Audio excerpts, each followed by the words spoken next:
Hey guys, Ben here from Transform Your Life Personal Training. Today's trigger point therapy lesson is on the TFL.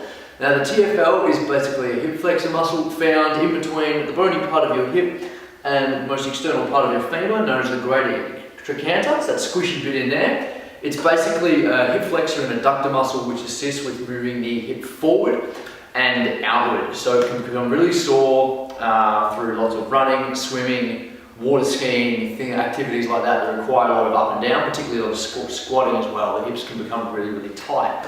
So a tight TFL can be indicated by pain in the lower back or hip or thigh, and it's generally caused by ineffective activation of the abductors.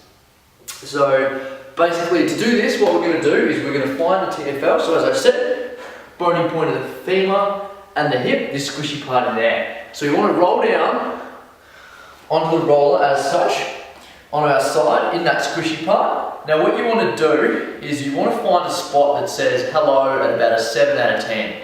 Any more than that, that's too painful. We need to regress the movement slightly, perhaps getting a bigger roller or putting a towel over the top. And we find a sore spot in there, and you can hold it. Now you may not find one initially, but what you can do, you can move east to west, forward and back, find it a little bit more on the back, or even drop the front leg forward and really open up the front of the hip and get in there as well. So depending on where you find it, you want to hold it for about 40 to 60 seconds until that pain threshold becomes about a 4 out of 10, and then you can do a number of mobilizers or stretches to help open that up even more. An important thing is if the TFL is really sore, it could be two things. It could be overuse, so too much squatting, running, straight line, sagittal work that's caused it to tighten up a lot, and that can be fixed by trigger point therapy, stretching and just general rest.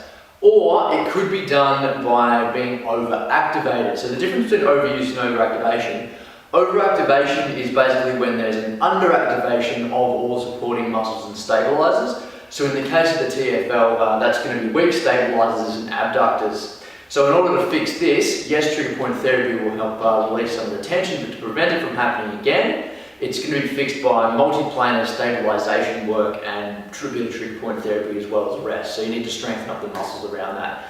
Anyway guys, hope that's helped. I'll catch you next time.